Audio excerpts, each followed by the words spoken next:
PM. Do you know where your children are? Right now on the 10 o'clock news. The world mourns together. A final farewell to Pope Francis. The Pope of the people laid to rest.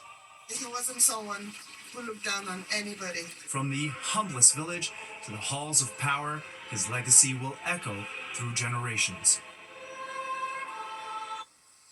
Good evening, I'm Arthur Chia, and thanks for being with us tonight. Pilgrims, immigrants, presidents, and princess sat together in St. Peter's Square to remember the Holy Father.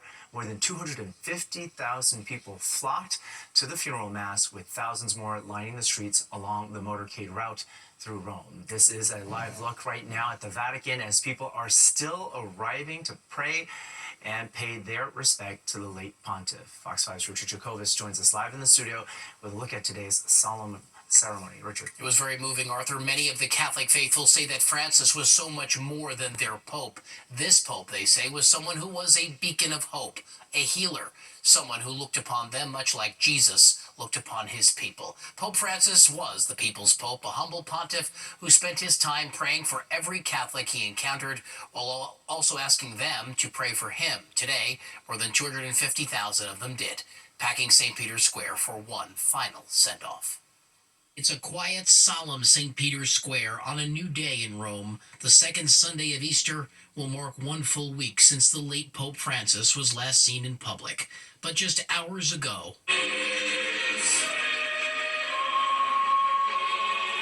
a funeral fit for someone who is more than just a figure of the oldest and largest religion in the world.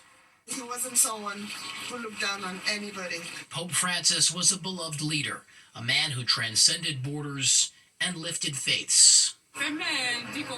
For me, I say he is a saintly man, gentle, a man of peace who wanted peace for the whole world. A man filled with love and compassion. And today, Catholics around the world brought with them that same love and same compassion as they laid their Holy Father to rest.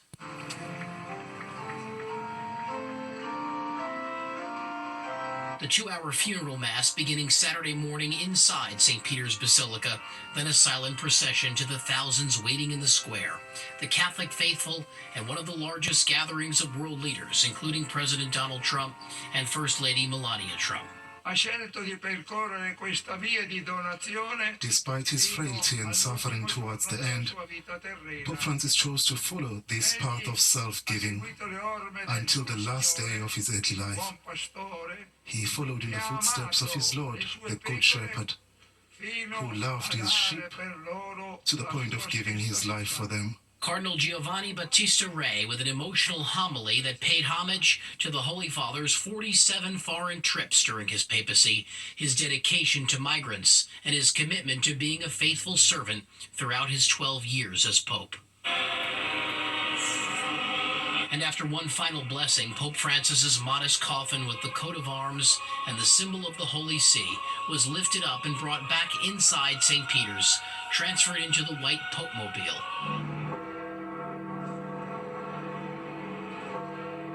For one last trip through the streets of Rome. Thousands more lining the streets, waving and thanking their pontiff for his humility and kindness. He's the most humblest person I've ever known. The procession crossing over the river Tiber, then the Colosseum, before reaching the final resting place, St. Mary Major. Once bringing the coffin inside, Pope Francis's wishes was to have his body face St. Francis of Assisi one final time. The Holy Father chose Francis as his papal name in honor of the saint's humility and concern over the well-being of the poor. Pope Francis reminding us, even in death, of the power of compassion in a sometimes fractured world. And Pope Francis is the first pope in more than a century to be buried outside the walls of the Vatican, the late pontiff asking that his tomb be inscribed with only the word Franciscus. Today marks the 5th day of mourning for Pope Francis, now the 6th in Rome. With the next 10 days, the conclave to choose a new pope begins, where more than 100 cardinals begin a secret voting process inside the Sistine Chapel. For now, though, the seat remains vacant. Arthur. A huge vacancy to fill. Thank you very much, Richard. Well, from the Vatican to St. Patrick's Cathedral now, this is a live look at the famed cathedral in Midtown Manhattan. A special mass was held for the Pope, drawing in people of all backgrounds. Fox 5's Michelle Ross shows us how New Yorkers are mourning the loss of Francis. While hundreds of thousands of people gathered in St. Peter's Square for the Pope's funeral, millions around the world honored his life and legacy from afar, including here, St. Patrick's Cathedral, for a special mass. I think it was beautiful that the United Nations was there and the unity that was kind of spoken about. I'm feeling really overwhelmed with joy and sadness at the same time. It was such a beautiful service. The mixed feelings are normal to experience, as the sermon highlighted. On one hand, the sadness for this detachment. On the other hand, the sense of an accomplishment, as if God had told him, "Good servant, you did a good job. Come now, rest with me." On display was the chair Pope Francis sat in to celebrate Mass at Madison Square Garden, and his zucchetto and the chalice. Outside the church, purple bunting hangs to show respect for Pope Francis's life. Thousands of miles away in Vatican City is Timothy Cardinal Dolan, posting this on X before Pope Francis's funeral. And I just want you to know that I bring your sentiments and your intentions and your hearts with me at the funeral this morning. Back in New York, churchgoers share what touched them the most about Pope Francis. Not just being for the poor, but being with the poor. That is what really personal level resonated with me. Michelle Ross, Fox 5 News. Now, the death of a pope starts the centuries-old ritual to elect a new one. Here's some details on how this happens. The beginning of the conclave, or meeting of Roman Catholic cardinals who are secluded in the Sistine Chapel to choose a new pope, has not been announced just yet, but it must begin in 15 to 20 days or sooner if the cardinals can agree. They are forbidden from communicating with the outside world during this time, and in secret sessions, they will vote and their ballots will be burned. Black smoke rising from the Sistine Chapel's chimney indicates that no pope has been elected. White smoke, however, signals the cardinals have chosen the next leader of the Catholic Church. In other news, President Trump expressing doubts today over whether Russian President Vladimir Putin wants to end the conflict with Ukraine. The comments come on the heels of Trump's meeting with Ukrainian President Volodymyr Zelensky here just before Pope Francis's funeral at the Vatican. The two leaders spoke inside St. Peter's Basilica before the service. President Trump has said he's strongly considering new sanctions against Russia in an effort to put an end to the war, which he vowed he would end on his first day in office while on the campaign trail. Just this week, a Russian attack on Ukraine's capital killed 12 people in the deadliest attack since July. A new round of negotiations between Iran and the U.S. over Tehran's nuclear program have reportedly ended. The two sides met in Oman today. The U.S. is looking to impose limits on the program in exchange for it lifting economic sanctions. President Trump has repeatedly threatened to unleash airstrikes if a deal is not reached. In 2018, Trump withdrew from a previous deal brokered by the Obama administration, kicking off years of increased tensions in the Middle East. Negotiators ended today's meeting with an agreement for more talks as soon as next weekend. President Trump is nearing 100 days in office, and a new poll reveals many Americans do not agree with his aggressive agenda. Fox 5's Duarte Geraldino breaks down what this means for the administration.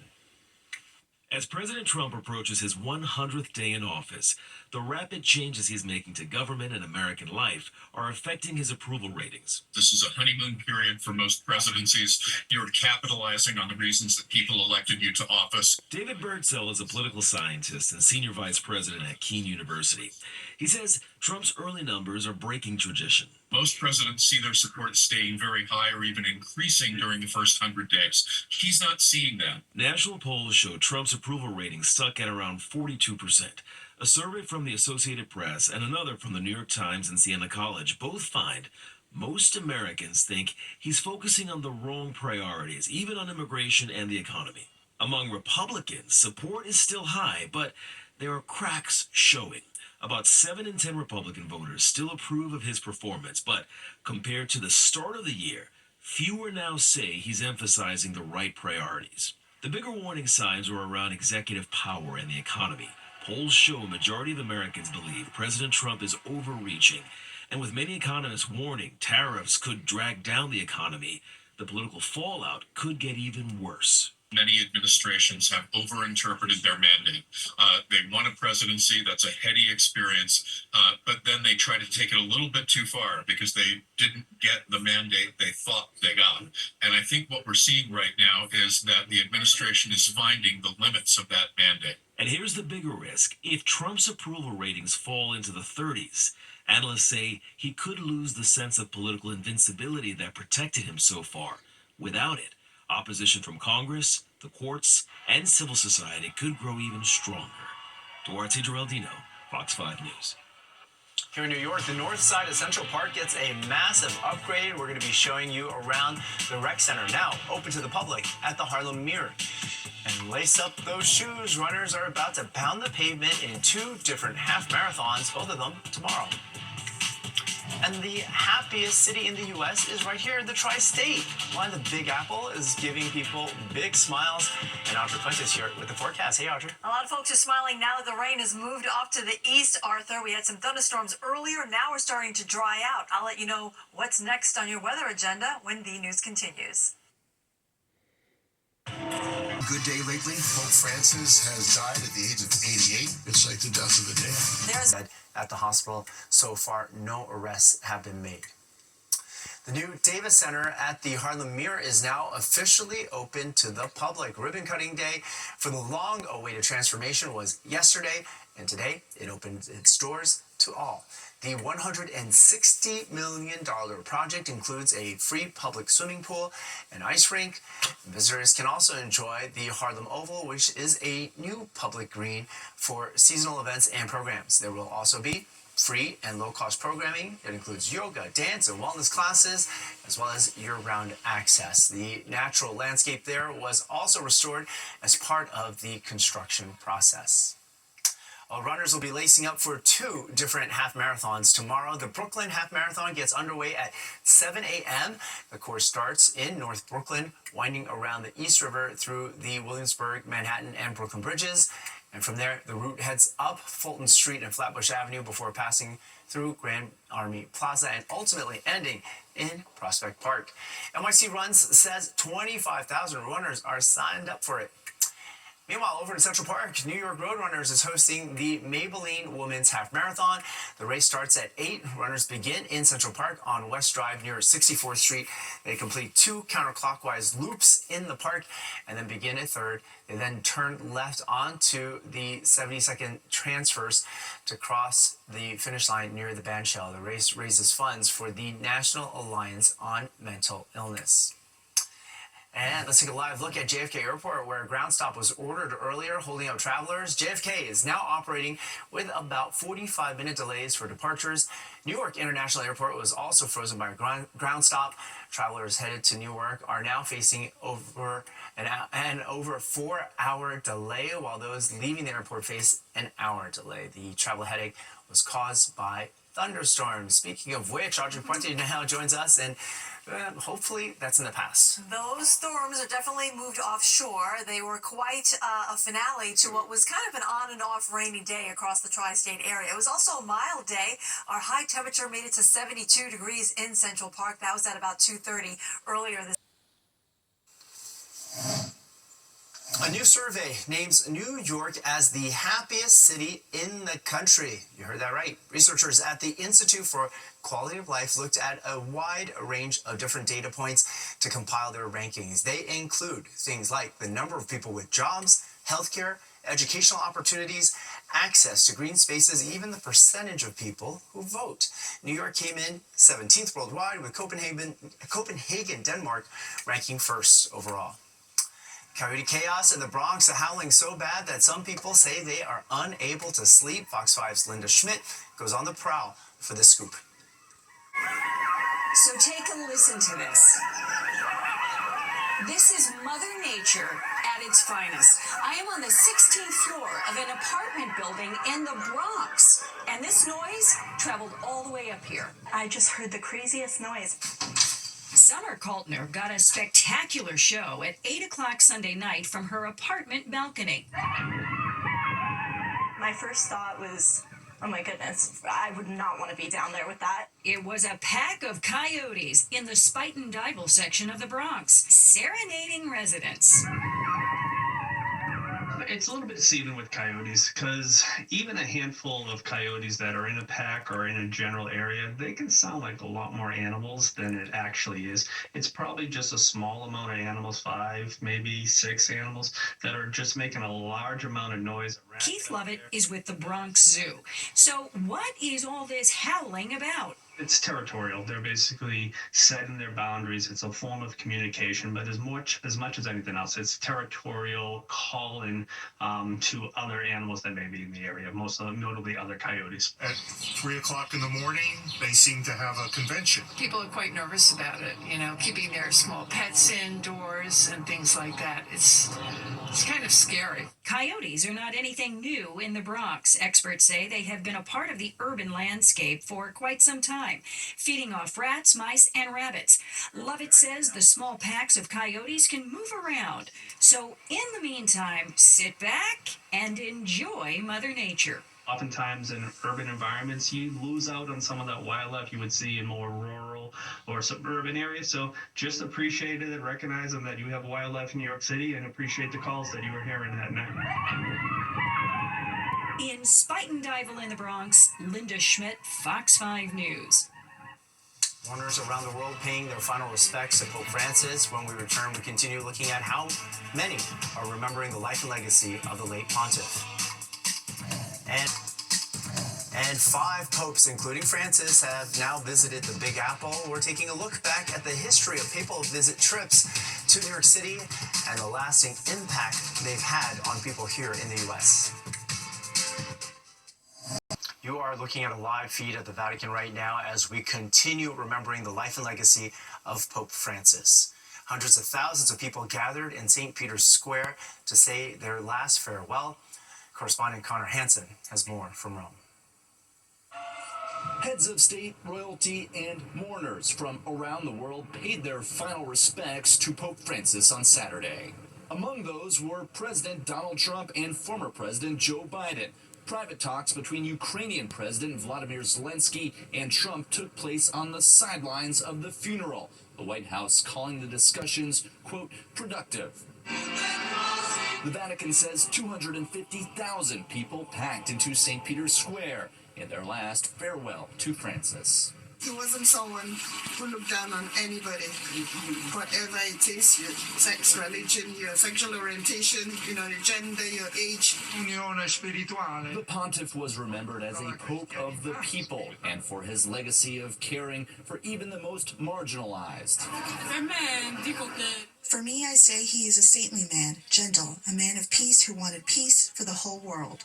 In an effort to express his role as a pastor and not a powerful man, Francis insisted on simplifying his papal funeral rites. He's the most humblest person I've ever known. Following the funeral mass, a group of people from humble backgrounds, including sex trafficking victims and prisoners, privately met the Pope's casket at St. Mary Major Basilica in a final farewell and reflection of Francis's character.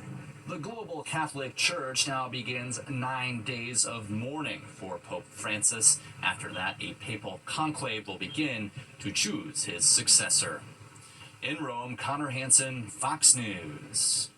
As the world says goodbye to Pope Francis, New Yorkers speak of the lasting mark he made here.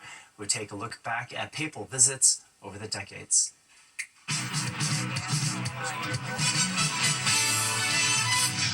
The first papal visit to New York City and to the entire U.S. came on October 4th, 1965, when Pope Paul VI made a trip to the Big Apple. But even though it only lasted 14 hours, it touched the hearts of many. waving and cheering. John Paul II saluting the crowds as they saluted him, a kind of mutual admiration relationship. I'm Polish, I'm Catholic. This is the greatest moment of my life. Late this afternoon, an unforgettable moment outside St. Patrick's. The Pope blessing tens of thousands in the vicinity of the great cathedral. And later, here too, people expressing what was in their hearts. Present-day America becoming less sensitive, less caring towards the poor, the weak, the stranger, the needy. It must go.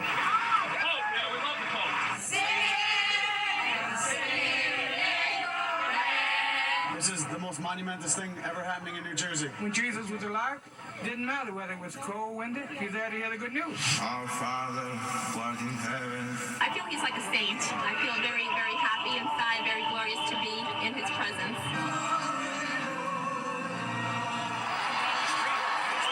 Her first visit with the Pope? It is her first visit, but it probably won't be her last. Pope knows that you will do this, and for this he loves you. He will make his first public address here in New York City as Pope. He'll address the United Nations later this morning. From there, he's got two more events scheduled for tonight, one of which includes visiting the synagogue on the Upper East Side. Look at this, isn't this beautiful? Yeah. And he is blessing the people now that are around He him. sprinkles them with holy water. It's something that we do as a renewal of our baptismal vows. Look at the excitement inside St. Patrick's Cathedral. People are, the clergy, the religious men and women are just so excited to see him. People are clapping wildly and waving. Holy Father, we love you. Holy Father, we love you. It went amazing, and I cried. Do you think you'll remember this for a long time? A very, very, very long time. Where are you from? Brooklyn, the Bronx, Queens. I'm from Kansas City originally, but I've lived in New York the last 2 years. I think he has a very different message, especially for millennials. He's very progressive, and has a way to speak that's very inclusive of everyone. He's opened his arms to everyone in our church and beyond. Just a beautiful person.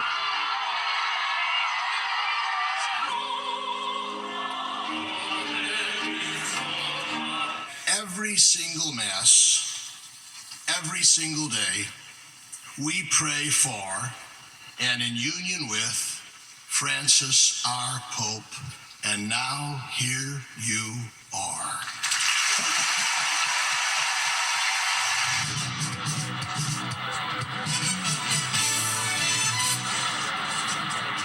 What great memories. Well, there's an effort in Congress to improve mental health care for pilots and air traffic controllers. When we come back, we're talking about how a bipartisan plan aims to reduce barriers, giving more people access to help. The Trump administration says it plans to investigate whether New York State education officials are discriminating against the Massapequa School District. This comes after state education officials threatened to withhold funding from Massapequa schools if this district does not stop using its Native American-themed logo. The announcement also comes after President Trump posted he was against forcing the district to change its chief logo. The New York DOE says it has not been informed of an investigation and adds that Massapequa has already filed and lost a lawsuit regarding this matter. There is a bipartisan effort in Congress to improve mental health care for pilots and air traffic controllers. One bill being proposed would modernize mental health and aviation medical clearances within 2 years. Another bill would require the FAA to update a list of approved medications for pilots. Sponsors of the legislation say psychological well-being could make the already safe industry even safer. In today's age, we have to remove the stigma of mental health. The FAA emphasizes it encourages pilots to seek care if they need it.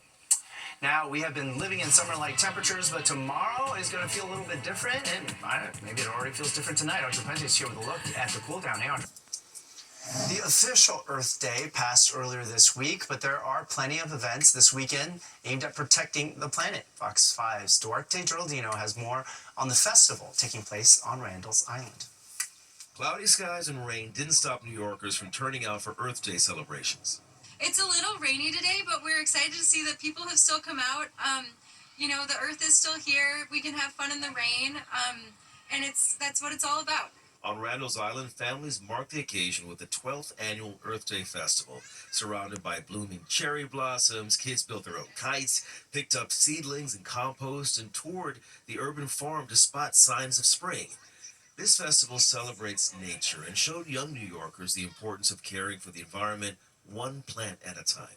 I want plants to grow and the earth to be healthy. There were lawn games, hands-on activities, and even some up-close encounters with creatures like crabs. I didn't touch it. I didn't hold it. I just touched it. It was tickly and it was hairy. Saturday's events also kicked off New York City's Open Streets season.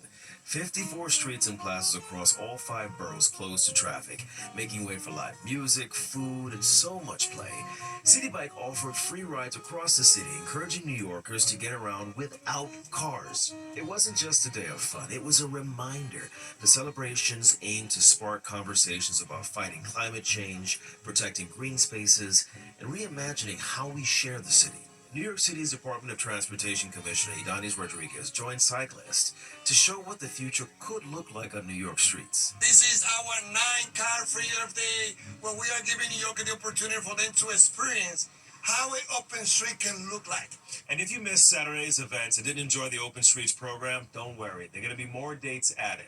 On Randall's Island, Duarte Geraldino, Fox 5 News. Well, the Yankees got rained out today, but Jennifer Williams came to work anyway. She closed with this tonight. One family in Connecticut was barely able to believe what they were seeing in their backyard last week. A bear playing on their kids' slide. This happened in West Simsbury, which is about 13 miles northwest of Hartford. The bear climbing up a short ladder, then taking a trip down the slide, like you do, as they watched and laughed from the safety of their home. And that does it for us tonight. Thank you so much for being with us. If you've missed any part of the 10 o'clock news, you can always catch an encore on our free streaming app, Fox Local. Just scan the QR code on your screen right now to download the free Fox Local app in your phone's app store.